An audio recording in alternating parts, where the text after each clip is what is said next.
Kak, sini Kak. Kenapa, Pin? Tahu nggak sih Kak, soal kasus Vina Cirebon? Iya, tahu.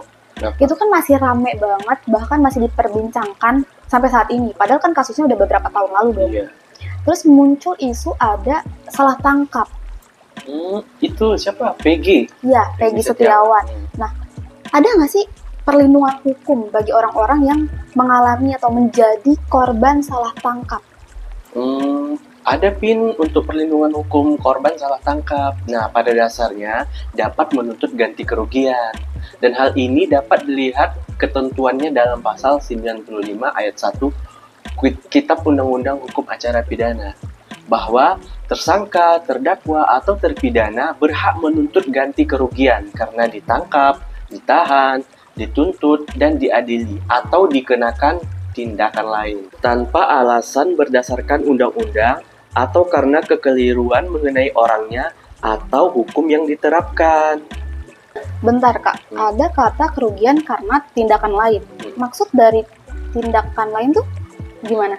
Jadi, tindakan lain adalah kerugian yang ditimbulkan oleh pemasukan rumah, penggeledahan, dan penyitaan yang tidak sah menurut hukum. Dan termasuk penahanan tanpa alasan, yaitu penahanan yang lebih lama daripada pidana yang dijatuhkan. Terus Kak, kira-kira siapa yang boleh mengajukan tuntutan ganti rugi itu? Untuk tuntutan ganti kerugian itu diajukan oleh tersangka, terdakwa, terpidana, atau ahli warisnya kepada pengadilan yang berwenang mengadili perkara yang bersangkutan. Nah, untuk memeriksa dan memutus perkara tuntutan ganti kerugian, Ketua Pengadilan sejauh mungkin menunjuk hakim yang sama yang telah mengadili perkara pidana yang bersangkutan. Dan pemeriksaan untuk ganti kerugian ini mengikuti acara peradilan juga, Pin. Terus kalau untuk mengajukan tuntutannya itu ada jangka waktunya nggak Kak? Ada, Vin. Untuk pengaturan mengenai ganti kerugian itu diatur dalam pasal 7 Peraturan Pemerintah Nomor 92 Tahun 2015. Di ayat pertamanya, tuntutan ganti kerugian hanya dapat diajukan dalam waktu paling lama 3 bulan, terhitung sejak tanggal petikan atau salinan putusan pengadilan yang telah memperoleh kekuatan hukum tetap diterima. Dan untuk ayat keduanya, dalam hal tuntutan ganti kerugian tersebut diajukan terhadap perkara yang dihentikan pada tingkat penyidikan atau tingkat penuntutan, sebagaimana dimaksud dalam pasal 77 huruf B KUHP, maka jangka waktu 3 bulan dihitung dari saat tanggal pemberitahuan penetapan pra-peradilan. Tapi Kak, hakim bisa nggak sih menolak atau mengabulkan tuntutan ganti kerugian tersebut? Bisa, Pin. Tapi alasan pemberian atau penolakan tersebut dicantumkan dalam penetapan. Kalau misalnya tuntutan ganti kerugian tersebut ditolak, biasanya karena apa Kak?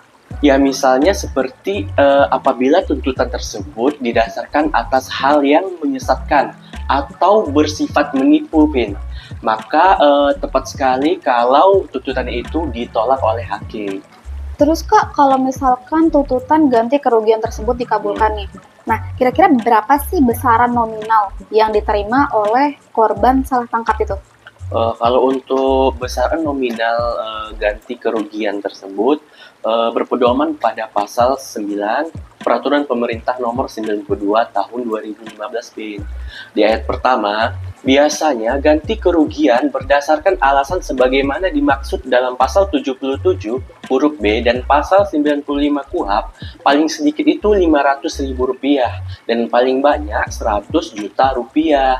Dan untuk di ayat keduanya, besarnya ganti kerugian tersebut berdasarkan alasan sebagaimana dimaksud dalam pasal 95 KUHP yang mengakibatkan luka berat atau cacat sehingga tidak bisa melakukan pekerjaan, maka besarnya ganti kerugian tersebut itu paling sedikit Rp25 juta dan paling banyak Rp300 juta, Vin.